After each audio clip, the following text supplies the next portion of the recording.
सभी को प्यार भरा नमस्कार। प्यारे विद्यार्थियों, कैसे हो आप सभी लोग। उम्मीद है आप सभी बहुत मस्त होंगे। अपना आज एपिसोड नंबर 7 मैं आपके लिए लेकर के आ रहा हूँ। सामान्य विज्ञान 1008 प्रश्नों का जो ये महायज्ञ चल रहा है, ये एपिसोड आपको रेलवे की परीक्षाओं में बहुत काम आएंगे। रही बात राजस्थान पुलिस की, तो अब की बार प्यारे विद्यार्थियों, राजस्थान पुलिस के अंदर साइंस का वेटेज उन्होंने कम रखा और जो क्वेश्चन आए वो बहुत सिंपल थे। और मेरे जो पिछले यूट्यूब वीडियो डाले गए हैं, उन वीडियो में जो प्रश्न मैंने पढ़ाए थे वहाँ पर वो हूबहू आपको मिलेंगे। चाहे आप इस बात को कहने से ही नहीं माने, देख भी सकते हैं। विटामिन के प्रश्न आए तो विटामिन के 3 पार्ट मैंने डाले थे पिछले वीडियो में, उनमें से सारे के सारे प्रश्न थे। और अदर जो क्वेश्चन आए वो जो मैं ये महायज्ञ एपिसोड चला रखा हूँ इनमें थे। अब आपको रेलवे के अंदर साइंस की ज़रूरत पड़ेगी और डीपी और पटवार और रीट में भी, तो उसके लिए इन एपिसोडों को आप कंटिन्यू देखते रहें।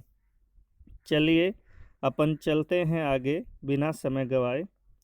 प्यारे विद्यार्थियों, आप सभी का आपने इस महायज्ञ में थारा गणा स्वागत है। मैं writer and lecture GL Khatana.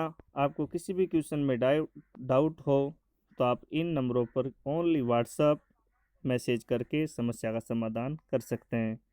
यह आज आपके लिए एपिसोड नंबर 7 है। यहाँ से आज क्वेश्चन स्टार्ट होंगे 157 से। जो विद्यार्थी आज फर्स्ट बार कनेक्ट हो रहे हैं वे सोच रहे होंगे कि सर जी 156 तक कहाँ है, तो पिछले 6 एपिसोड यूट्यूब पे डाल दिए गए हैं, वहाँ से आप देख करके पढ़ सकते हैं। आज क्वेश्चन नंबर 157। चलिए अपन स्टार्ट करते हैं। तंबाकू में पाए जाने वाला रसायन है। प्यारे विद्यार्थियों, सारे के सारे जो क्वेश्चन है वो मैं मेरे एक्सपीरियंस के अनुसार आपके लिए तैयार कर रहा हूँ सेल्फ, और इनमें आपको परीक्षाओं में फ़ायदा होगा। इसलिए आप इन वीडियो को बार बार देखें, समझें प्रश्न की लैंग्वेज, ऑप्शन, प्रश्न का भाव। कई क्वेश्चन आजकल ऐसे होते हैं जिनमें प्रश्न का भाव कुछ और है और ऑप्शन में आपको दिखते ही ए उत्तर लगता है, जबकि उसका वास्तविक सी होता है। तो समझ पे ही डिपेंड करता है। ये क्वेश्चन तो खैर सिंपल है, आप सबको आता होगा। तंबाकू में पाए जाने वाला रसायन है मार्फिन। मार्फिन नहीं होता है, निकोटीन होता है तंबाकू में। हेरोइन नहीं होता है, क्विनिन नहीं होता है। तंबाकू में पाए जाने वाला रसायन है, तो इसका राइट आंसर है निकोटीन। 2 नंबर इसका सही जवाब है। प्यारे विद्यार्थियों, जो तंबाकू होती है, इस तंबाकू का वानस्पतिक नाम निकोटिनामाइड होती है। वानस्पतिक नाम निकोटिनामाइड होता है। और तंबाकू में क्रोमोसोम पूछे तो इसके अंदर 48 यानी कि 48 इसमें क्रोमोसोम होते हैं। दुनिया में सबसे पहले जो वायरस मिला था मोजेक, वो तंबाकू में मिला था। ये इसके साथ में अदर जानकारी आपको याद रखनी है। इसलिए तो मैं कहता हूँ कि हर क्वेश्चन के साथ आपको 4 क्वेश्चन तैयार होंगे। Question number 158। निम्न में से 2 प्रमुख वंशानुगत रोग है, यानी कि आनुवंशिक बीमारी।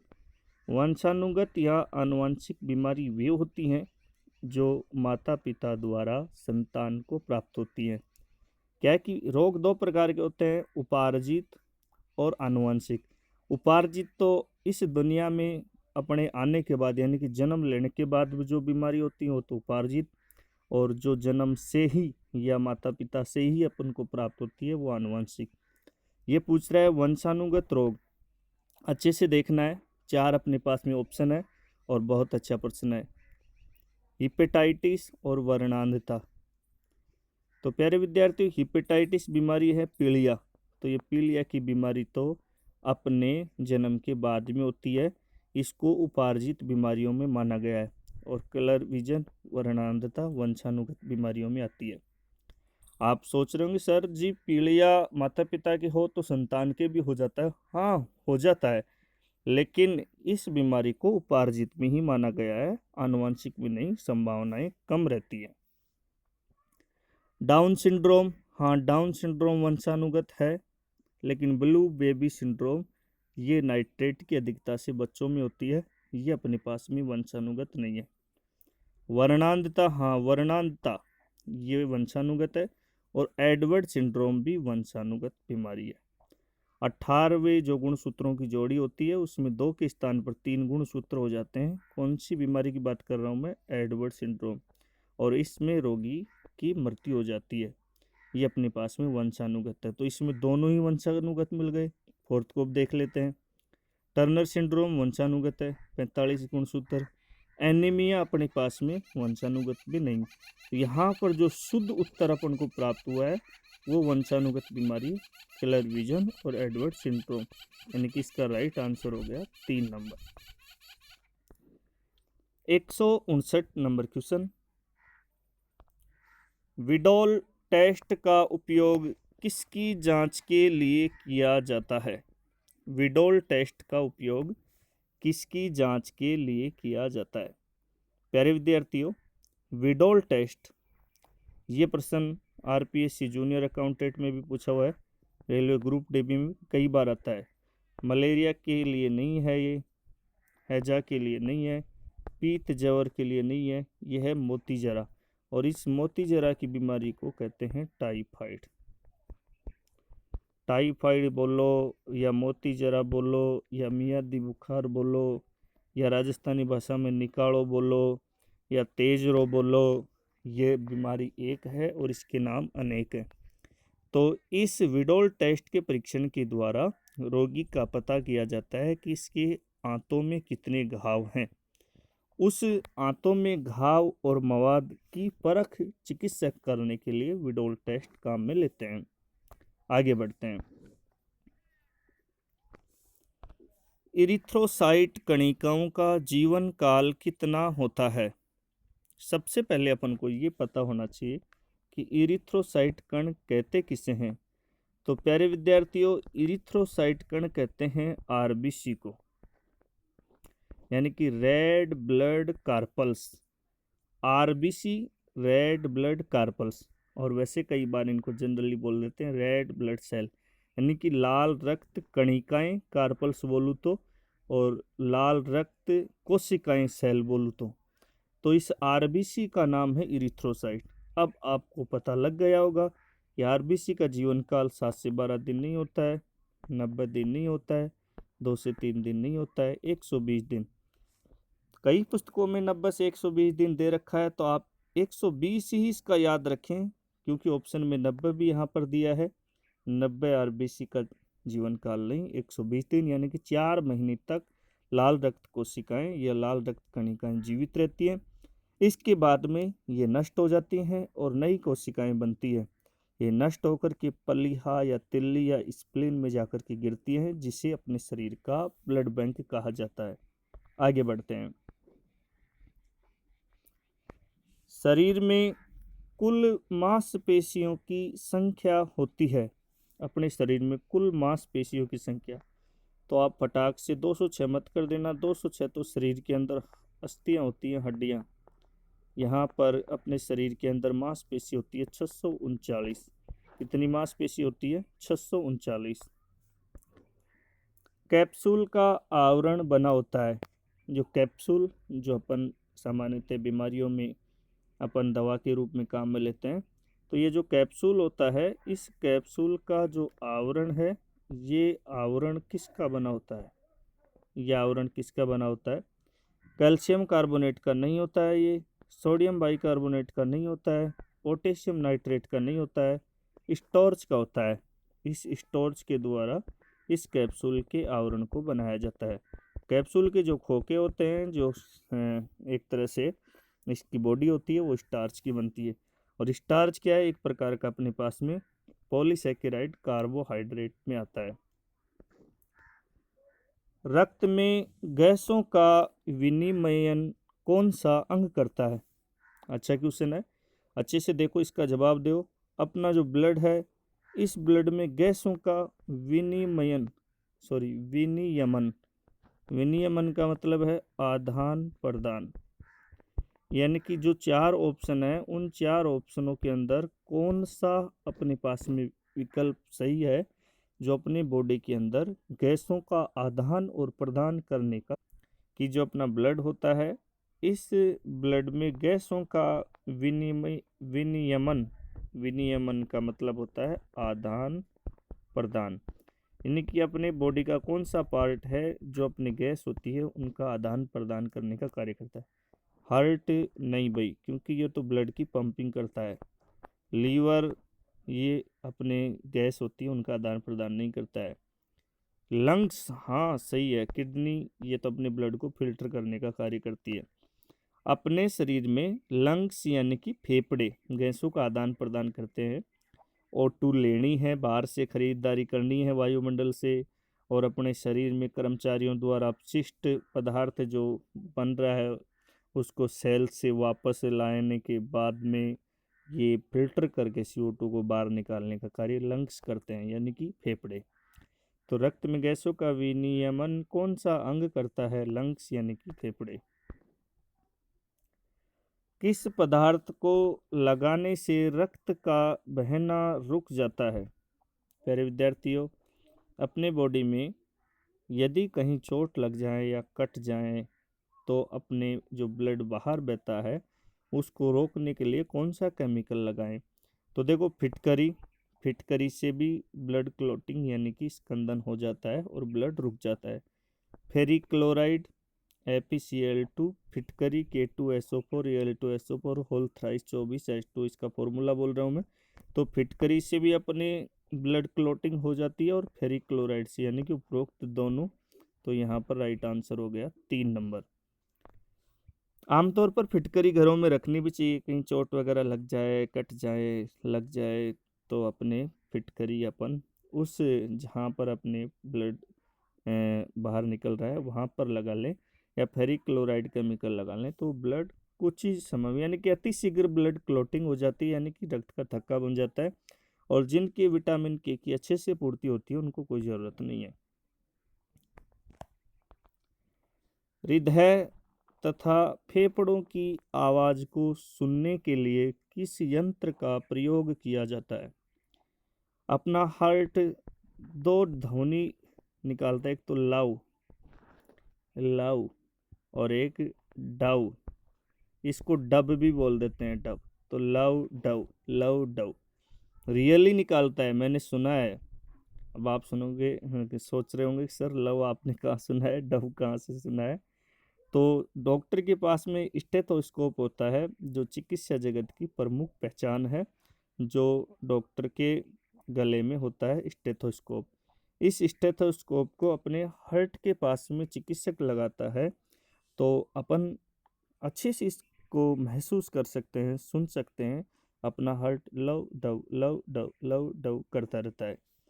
और फेफड़ों की आवाज़, फेफड़ों में जो गैसों का विनिमय हो रहा है उसकी जो कंपिंग की फड़फड़ाहट है, आवाज़ है, इतनी फड़फड़ाहट तो होती नहीं है कि जैसे तो चक्की वगैरह चल रही है। ऐसे तो फिर आंतरिक जो अपने कारखाने और फैक्ट्रियाँ हैं उनकी आवाज़ों से शोरगुल हो जाएगा।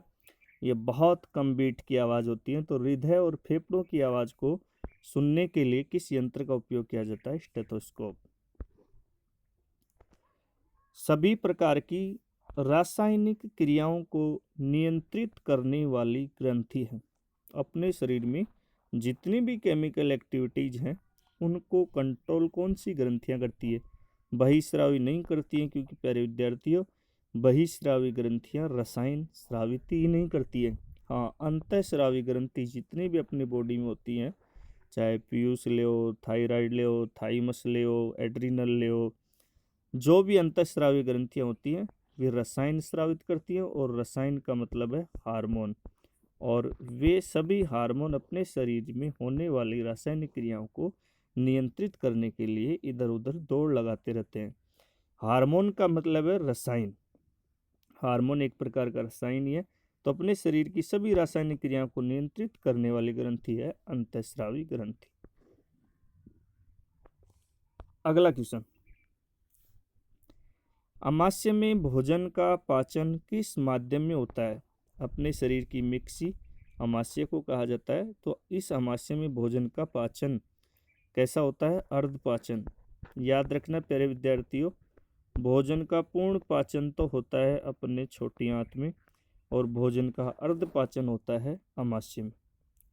अमाशय में अर्धपचित भोजन को क्या बोलते हैं? मुंह में जो भोजन होता है वहां से पाचन प्रारंभ होता है, उसे बोलस कहते हैं। अमाशय में भोजन को कहते हैं कायिम, कायिम। और छोटी आंत के अंदर भोजन को कहते हैं काइल। देखो 4-5 बातें हैं, सुनना। अमाशय को शरीर की मिक्सी कहते हैं। अमाशय में शरीर में जो भोजन होता है उसका अर्धपाचन होता है। अर्धपचित भोजन का नाम कायिम होता है। और अमाशय में जो भोजन का पाचन होता है वो अम्लीय माध्यम में होता है। कौन से माध्यम में होता है? अम्लीय माध्यम में। और अमाशय के अंदर जो अम्ल होता है वो आप सबको पता है कौन सा होता है?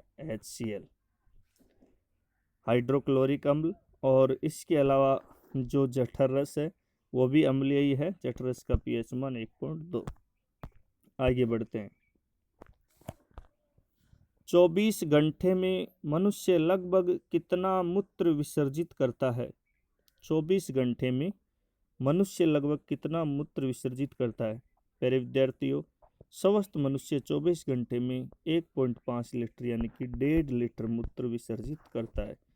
मूत्र में कौन सा विटामिन पाया जाता है? सी। याद रखना, कौन सा विटामिन पाया जाता है? सी। आगे बढ़ते हैं। सामान्य मनुष्य का रक्त दाब बीपी होती है। तो 4 ऑप्शन है, बहुत ही मजेदार ऑप्शन है। अपने ऐसे शरीर में हड़बड़ और उत्तर में गड़बड़। परीक्षा के दौर के टाइम यदि हम एग्जाम कक्ष में बैठे हैं तो इस प्रकार से ऑप्शनों को अपन सही देख करके चुनाव ही नहीं कर पाते हैं। अपन को पता होता है, याद भी है कि यार 120/80, लेकिन अपन हड़बड़ाहट में और ही इसके टिक लगाते हैं। अच्छे से देखो, 80/120 mmHg नहीं भाई, पहला तो है गलत। 12/80 mmHg नहीं, ये भी गलत। ये ऑप्शन एग्जाम में जिस प्रकार से सेट करते हैं उसी प्रकार से मैं यहाँ पर सेट करके आपको अभ्यास करवा रहा हूँ।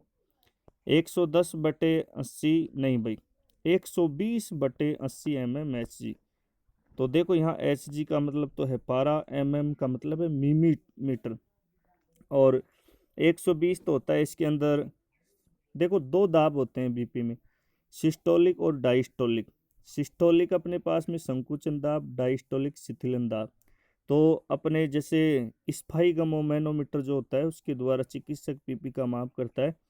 तो जो अपना हाथ संकुचित अवस्था में आएगा तो वो संकुचन दाब है। उस टाइम में तो स्वस्थ मनुष्य का बीपी का जो रीडिंग है वो 120 पे जाना चाहिए, और उसको शिथिल अवस्था में छोड़ते हैं, उसको हवा निकालता है वो, तो फिर शिथिल अवस्था में 80 के पास आना चाहिए। तो इसका राइट आंसर हो गया ये। जीवाणु जनित रोग नहीं है।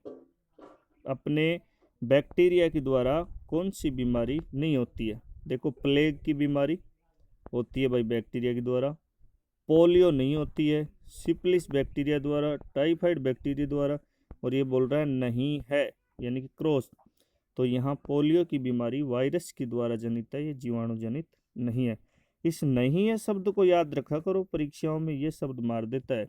जीवाणु जनित रोग, आप इस नहीं है को देखो ही नहीं तो आप प्लेग के टिक लगा करके आ सकते हो।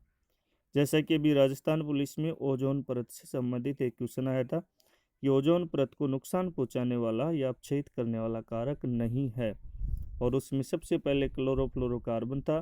तो कुछ बच्चों ने क्लोरोफ्लोरोकार्बन कर दिया, जबकि नहीं है नुकसान पहुंचाने वाला पोटेशियम परमैंगनेट 4th नंबर पे था। इसलिए इस नहीं है को याद रखा करो आप।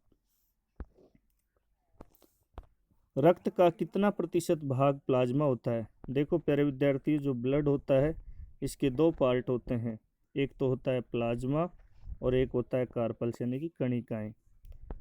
प्लाज्मा होता है प्यारे विद्यार्थियों ब्लड का 55% भाग, और कार्पल्स यानी कि कणिकाएं होती है 45% भाग। इस प्रकार से ये पूरा 100% बनता है।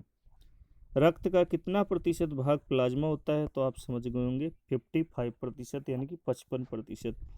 55% भाग तो अपने ब्लड के अंदर प्लाज्मा है, और 45% यानी कार्पल्स, जिसमें आरबीसी, डब्ल्यूबीसी और प्लेटलेट्स कणिकाएं आती हैं। आगे बढ़ते हैं। शरीर में ऑक्सीजन का परिवहन करता है, अपने जो O2 है इस ऑटो का परिवहन यानी कि ये कौन सी बस में बैठ कर के जाता है ये ऑटो नाम का यात्री। ऑटो नाम का यात्री कौन सी बस में बैठ कर के जाता है? हृदय से नहीं, ये तो बस स्टैंड है, यानी कि ये तो रक्त का पंपिंग स्टेशन है। रक्त से नहीं भाई, रक्त से नहीं बैठ कर जा रहा है। लीवर से, गैस से, सॉरी एक बार दोबारा से देखना। शरीर में ऑक्सीजन का परिवहन होता है। O2 तो अपने पास में है यात्री, और अपने पास में रक्त है प्यारे विद्यार्थियों बस। तो ये O2 नाम का जो यात्री है ये यानी कि इस रक्त नाम की बस में बैठ कर के जाता है। हृदय में नहीं, लीवर से नहीं, गैस से नहीं, ये कह रहा है शरीर में ऑक्सीजन का परिवहन कौन करता है? तो परिवहन करता है ब्लड। और ब्लड में भी यानी कि इसके अंदर भी कहाँ पर बैठ के जाता है? ये आरबीसी में। तो शरीर में ऑक्सीजन का परिवहन करता है रक्त, CO2 का परिवहन भी रक्त करता है। ऑक्सीजन का परिवहन करने का यहाँ राइट आंसर हो गया ब्लड से। वसा में अघुलनशील समूह है चुनिए, यानी कि जो अपनी फैट है इस फैट में कौन सा विटामिन ग्रुप है जो अघुलनशील है? तो प्यारे विद्यार्थियों देखो, वसा में घुलनशील विटामिन तो होते हैं, इसको याद रखने का ट्रिक है जो मैं पहले विटामिन के चैप्टर में पढ़ाया। अधिक पर्सन बढ़िया है ये, इसको देखना। अधिक, ये तो वसा में घुलनशील विटामिन है। वसा में घुलनशील विटामिन है ADE और ये पूछ रहा है वसा में अघुलनशील समूह चुनिए। तो AD तो घुलनशील है, EK भी घुलनशील है, और अपने पास में DC अघुलनशील समूह चुनना है अपन को DC। तो D अपने पास में घुलनशील है और C घुलनशील नहीं है, तो अघुलनशील समूह है BC, यानी कि यह राइट आंसर बनेगा 4। दोबारा से देखो, वसा में घुलनशील विटामिन होते हैं 4 ADEK, और ये बोल रहा है अघुलनशील, यानी कि वसा में कौन से विटामिन अघुलनशील होते हैं? तो वो B और C होते हैं। राइट आंसर हो गया 4 नंबर। पुरुष नसबंदी को क्या कहा जाता है? प्यारे विद्यार्थियों, अपने भारत में इंदिरा जी यानी कि प्राइम मिनिस्टर जब इंदिरा गांधी थी उस टाइम में पुरुष नसबंदी अभियान चलाया गया था परिवार नियोजन के लिए। अब तो खैर ये चल ही रहा है, और हालांकि पुरुष नसबंदी जो समझदार एजुकेट जो पुरुष होते हैं वही करवाते हैं, अन्यथा जो समझदार पुरुष नहीं है वो तो और ही कुछ अर्थ समझता है कि यार नसबंदी होने के बाद में डॉट डॉट डॉट डॉट। अब आप समझ रहे होंगे, ज़्यादा नहीं कहूँगा। पुरुष नसबंदी को कहते हैं वैसेक्टोमी। इस पुरुष नसबंदी की क्रिया में ओनली, अब समझना जो मैं भी आपको बात कह रहा था, इस नसबंदी की क्रिया में ओनली पुरुष की जो अपने पास में शुक्र वाहिनी है उनको अवरुद्ध किया जाता है। शुक्र वाहिनियों को अवरुद्ध कर दिया जाता है, और शुक्र वाहिनियों को अवरुद्ध करने के बाद में पुरुषों का वीर्य शुक्राणु विहीन होता है, बाकी और कुछ नहीं। तो पुरुष नसबंदी की क्रिया को कहा जाता है वैसेक्टोमी। जो अभी शब्द मैंने बोला था बाकी और कुछ नहीं कहूँगा, तो उसके लिए जो मैं अभी पीछे लाइनें बोला हूँ उन्हीं में उसका सार है, समझदार को सारा ही काफ़ी है। आगे बढ़ते हैं। पुरुषों में वर्षण जोड़ी होती है, कर्षण नहीं है, ये वर्षण है। पुरुषों में वर्षण जोड़ी होती है प्यारे विद्यार्थियों, 3 2 1 5। तो आप फटाफट 2 मत कर देना, ये बहुत इंपॉर्टेंट क्वेश्चन है। आप 2 वर्षण जोड़ी करोगे, 2 जोड़ी करोगे तो 4 वर्षण हो जाएंगे, जबकि पुरुष के अंदर वर्षण होते हैं 2। तो जोड़ी की बात कर रहा है, तो यहाँ जोड़ी की बात कर रहा है तो 1 जोड़ी होती है। राइट आंसर है 3। कितना अच्छा प्रश्न है। पुरुषों में वर्षण जोड़ी होती है, तो वर्षण जोड़ी होती है 1, इसलिए 3 का मतलब आप 3 जोड़ी मत समझना, यहाँ पर मैं ऑप्शन नंबर 3 बता रहा हूँ। पुरुषों में वर्षण जोड़ी 1। फटाक से आप 2 के टिक मत लगा देना, परीक्षाओं में ऐसा प्रश्न बहुत बार कंफ्यूजन करने के लिए दिया जाता है। कानों में कितनी हड्डियां होती हैं? कान जो अपने होते हैं उनमें, कानों में कानों में इसका मतलब दोनों ही कानों की बात कर रहा है भाई, एक कान की नहीं। एक कान की बात करता तो ऐसे बोलता कान में कितनी हड्डी होती है। अब ये पूछ रहा है कानों में, यानी कि दोनों की बात। तो एक कान में हड्डी होती है 3, तो दोनों में हो गई 6 भाई, सिंपल सी बात। तो कानों में कितनी हड्डियां होती हैं? 6। अगला क्वेश्चन, प्रोटीन की फैक्ट्री किस कोशिकांग को कहा जाता है? अपने जो सेल्स होती हैं उन कोशिकाओं में कौन सा कोशिका का अंग है जहां पर प्रोटीन का निर्माण होता है? तो प्रोटीन की फैक्ट्री किस कोशिकांग को कहा जाता है? फैक्ट्री का मतलब ही होता है उत्पादन करना। तो यहाँ पर अपना जो खान पान है उसके द्वारा एक तरह से प्रोटीन का फिल्ट्रेशन और फैक्ट्री के अंदर निर्माण होगा, वो होता है राइबोसोम में। प्रोटीन की फैक्ट्री किस कोशिकांग को कहते हैं? राइबोसोम को। अगला क्वेश्चन, पित्त रस की प्रकृति होती है। तो प्यारे विद्यार्थियों, पित्त रस की प्रकृति अम्लीय होती है, क्षारीय होती है, उदासीन होती है या जलीय होती है? पितरस का पीएच मान होता है 7.4 से और 7.7 के रेंज के मध्य। पितरस की प्रकृति होती है, तो पितरस का पीएच मान होता है 7.4 से 7.7 की रेंज के मध्य। तो पितरस का पीएच मान 7.4 से 7.7 की रेंज में है, तो पितरस की प्रकृति आप समझ गए कैसी होती है? क्षारीय। अगला क्वेश्चन है एक्यूपंक्चर क्या है? हृदय का एक रोग? नहीं भाई। ट्यूब और टायर की सफाई? नहीं। एक उपचार संवर्धन? नहीं। सुइयों के माध्यम से उपचार की एक विधि है, उस उपचार की विधि को एक्यूपंक्चर नाम दिया गया है। तो राइट आंसर हो गया 3 नंबर।